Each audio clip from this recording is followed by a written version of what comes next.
now looking at legal action against Tabane over claims he made during a recent YouTube interview. COPE was formed in December 2008 at the forefront of the establishment of the Congress of the People, who were former ANC heavyweights. They included Musiwa Likoda, Mbazima Shilowa, Smuts Ngonyama, and many others. Following a bruising breakaway from the ANC after the removal of Thabo Mbeki from office by the party's NEC, COPE managed to gain commendable support among the electorate, which saw it gaining a number of seats in parliament. It has since imploded following leadership squabbles, but recently a shocking revelation on the formation of COPE was made by broadcaster JJ Tabane. Oh yes, they can deny all they want. Oh yeah, names like who? Trevor Manuel in the background, and he may be as angry as he likes, I don't care. Tito Mboweni in the background. In fact, Tito Mboweni and Trevor Manuel used to fight in the background about, how they wanted to be involved. Now, Trevor Manuel has threatened to take legal action against Tabane after he refused to apologize and retract his statement. The idea that the Minister of Finance would be involved in forming a party as rival to the ANC ahead of the 2009 elections is bizarre. There's no evidence at all that I participated in any discussions, and all that I've said to JJ in my letter is admit that you've made a major error, retract it, recant, and then we march on in life. But he's insisting that he's correct. There is nothing to suggest that I had any contact with the founders of COPE at the time of its formation, which would have been about 2008 into 2009 elections. ANC NEC member Lindy Wesisulu has since written a letter to President Cyril Ramaphosa to intervene in the matter. However, she says it's shocking that a comradely letter to Ramaphosa has now been leaked to the media. And how it leaked is something I'm still wanting to find out. And the storm, I'm very far from the storm. I think that whoever is stoking a storm is being deliberate about it. I have a responsibility to ensure that where the ANC is concerned, and I do feel that I have an answer, to communicate it. And I communicated that to the President, and only to the President, not to the nation. Meanwhile, COPE has expressed shock at what has transpired. The party says it views these claims in a very serious light. Party spokesperson Dennis Bloom has called on Tabane to come up with proof that indeed the likes of Trevor Manuel were behind the formation of COPE. The person who have made these allegations must come out and reveal his sources, and he must come up with proof, because we know that Comrade Trevor Manuel were never an advisor of the Congress of the People, or former President Thabo Mbeki was never advisors of the Congress of the People. Tabane says he's prepared to defend his statements at all costs. Abongile Tumaro, SABC News, Johannesburg. Let's stay with that issue and speak to Omri Makhwale, a political commentator and also an ANC veteran. Tata Makhwale, thank you so much for your time this evening. What do you make of these claims that are circulating in the public domain?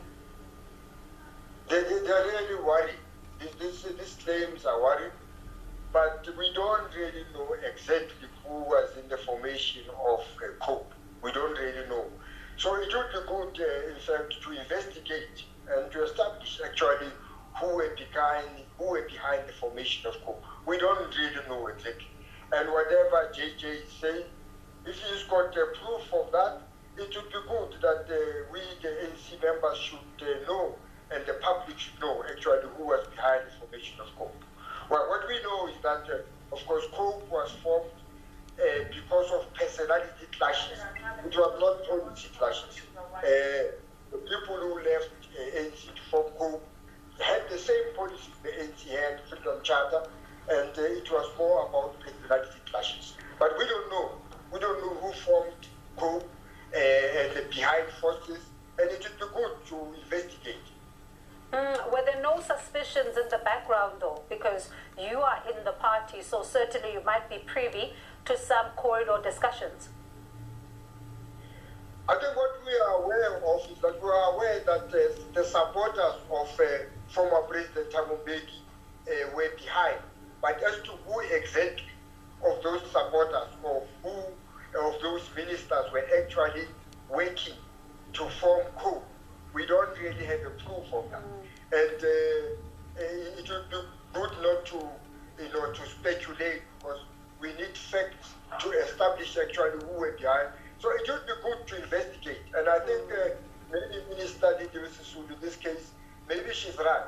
It's important that President Ramaphosa can actually institute an investigation into this to actually establish who were behind the formation of COPE. And listening to what you're saying, of course, so when you even see part of what is said to be in that letter that has now been leaked, that the tourism minister said to have written, one of the things she talks about is that, you cannot simply dismiss this as gossip, because Mr. Tabane was in the thick of things during the formation and the early years of COPE. And she also then talks about the fact that this is going to be important into the work of the ANC, especially going into the conference. I'll get to the conference in just a moment, but how do you call on then the president, as you say that he must investigate this? Where does he begin? I think the question is to institute internal investigation into, because it's an Ndate Makhwale, I'm not sure if you are muted again. We can't hear you. Ndate Makhwale?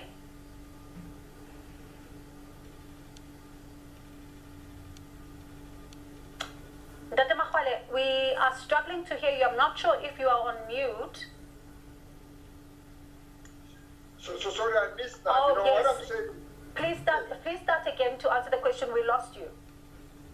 Yes, what I'm saying is that it's important that the president institute an internal investigation into the formation of COPE, especially if there's evidence or suspicions, such as from J.J. Tabane, that some cabinet members, some former cabinet members, some former NEC members were involved in this. It's important to establish the fact rather than to live on speculation, so that we have the facts, concrete facts on the table, and then we can then take the matter to them and ask them, how could you do such a thing? How much damage could this do to the party? Because she also talks about the fact that, it's concerning, of course, that as you say, there may be some of the leaders who may have remained. At the same time, she's concerned that there might be more that comes out. I suppose that might be inevitable because this matter is going to the courts. But how much damage can this do to the party? Well, basically, the damage was done at that time when COPE was formed, and it continued to be done later when EFF was formed. So the damage has been done.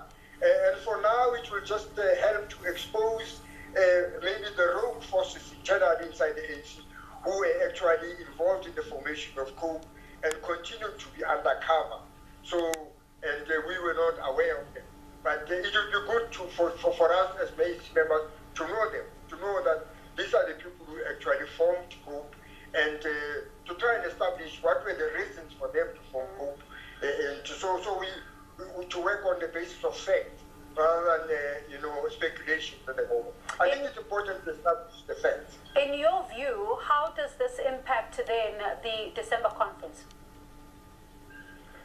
I think, in my mind, the December conference will be affected one way or another, because if those people are exposed, and those people who were involved in the formation of COPE are still inside the ANC and they are exposed, then they will have to come clean, before the December conference. They'll have to come clean.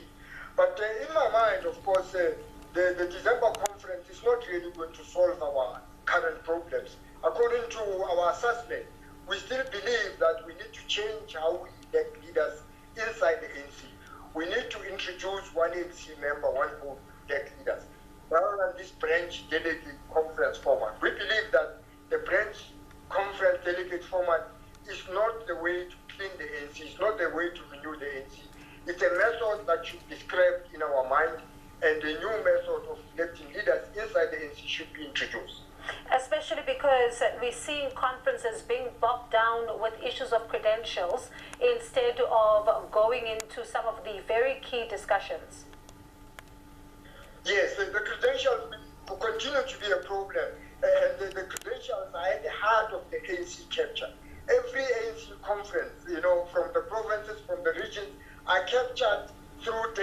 are captured through delegates at conferences, and it is because of the current method we use to elect leaders inside the ANC that the ANC is captured.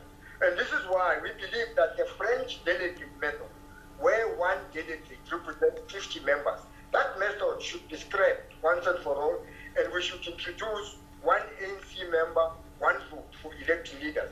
No longer the French delegate. We have to clean the ANC, and we have to move away from this French delegate conference, where every conference is a credentials program. Every conference is featuring credentials program. We need to sort it out, and we can only sort it out through one member, one vote.